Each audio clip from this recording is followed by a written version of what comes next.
اس کا تعلق ہمارے ماضی سے بھی ہے، ہمارے حال سے بھی، ہمارے مستقبل سے ہے، ہمارے بلوچستان سے ہے، کیونکہ بلوچستان رقبے کے لحاظ سے سب سے بڑا صوبہ ہے اور 75 سال ہو گئے آزادی کو، سنس فرام 1947۔ میرا خیال ہے کہ بلوچستان پاکستان کے ساتھ اور پاکستان بلوچستان کے ساتھ کسی نہ کسی حالات میں اپ اینڈ ڈاؤنز چلتے رہے اور انسرجنسیز کے واقعات بھی پیش آئے، جس میں کولو، ڈیرہ بگٹی، خزدار جیسے انسرجنسیز ہوئے، اور میرا خیال ہے اس کا اینڈ جو تھا وہ ریکون ہی تھا۔ تو جو بھی اس طرح کے واقعات ہوتے ہیں وہ ڈائلاگ کے تھرو ہی حل کیے جا سکتے ہیں، اور عوام کبھی نہیں چاہتی کہ وہ اس طرح کے حالات میں رہے اور اس طرح کی تکلیف دہ سچویشن کو اپنے بچوں کے لیے چنے۔ میرا خیال ہے کہ پاکستان ایز اے اسٹیٹ سب سے بڑا اس کا نقصان ہوا، اور بلوچستان ایز اے پروونس سب سے بڑا نقصان ہوا۔ ہم 100 سال پیچھے چلے گئے باقی صوبوں سے اور دنیا سے۔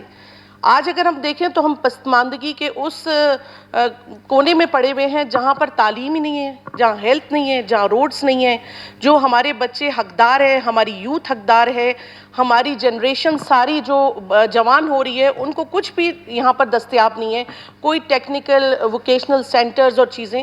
تو کیا ہم لوگ اسی طرح بلوچستان کو لاوارث چھوڑ دیں؟ کیا ہم انہی حالات میں بلوچستان کو چھوڑ دیں؟ آخر ہمارے ان حالات کو کون دیکھے گا؟ 70% لوگ جو ہیں وہ ہماری پارلیمانی سیاست کرتے ہیں، فیڈرل کی پارلیمانی سیاست۔ تو یہ 10% لوگ ہیں جو اس وقت ہمارے جنہیں کہا جائے کہ وہ ناراض ہیں یا جو ایکسپلائڈ ہیں۔ ہمیں چاہیے کہ ان 10% لوگوں کو ہم گلے لگائیں، اپنے قریب لائیں، ان کی مشکلات حل کریں، اور ہمیں ہی کرنی ہے۔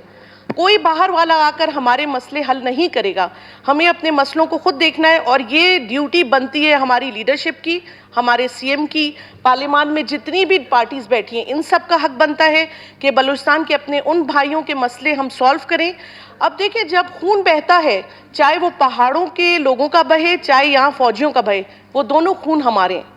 دکھ اور نقصان کس کو ہوتا ہے؟ ہمیں ہوتا ہے، اور فائدہ کون لے جاتا ہے؟ باہر والے لے جاتے ہیں۔ تو اس طرح کی بیرونی قوتیں، طاقتیں جو پاکستان کو استعمال کر رہی ہیں، جو پاکستان کو نقصان دے رہی ہیں، ابھی نہیں کہ جی ہم کہیں کہ افغانستان اور ایران ڈائریکٹلی انوالو ہیں، ہم پیچھے نظر ڈالیں تو تب سے اگر ہم دیکھیں تو ہمارے پاس کابل، عراق اور Russia, they were involved in Balochistan.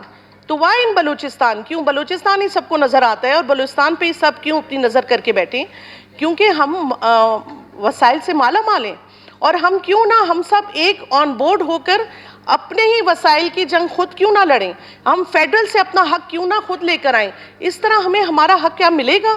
یہ ایک سوال ہے میرا سب سے، یہ جتنے بھی لوگ بیٹھے ہیں، کیا ہمیں اس طرح سے اپنے بچوں کے لیے حق لینا ہے جو ہم پارلیمان میں بیٹھے ہیں؟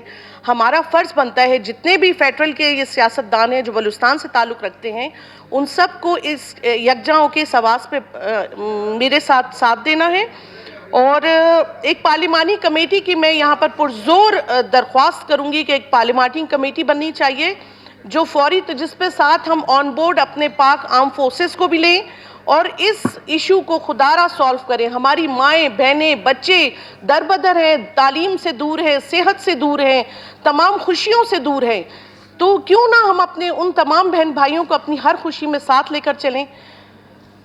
اینڈ میں ایک ہی بات کہوں گی کہ وہ روتی آنکھیں منتظر ہیں برسوں سے، وہ روتی آنکھیں منتظر ہیں برسوں سے کہ کوئی عادل، کہ کوئی منصف عدیل بن کے زمیں پہ آئے، خدا کو لائے مجھے بلائے، خدا کے لوگوں خدا کے بندوں، یہ تماشا کب تک ہے، یہ لاشیں کب تک ہے۔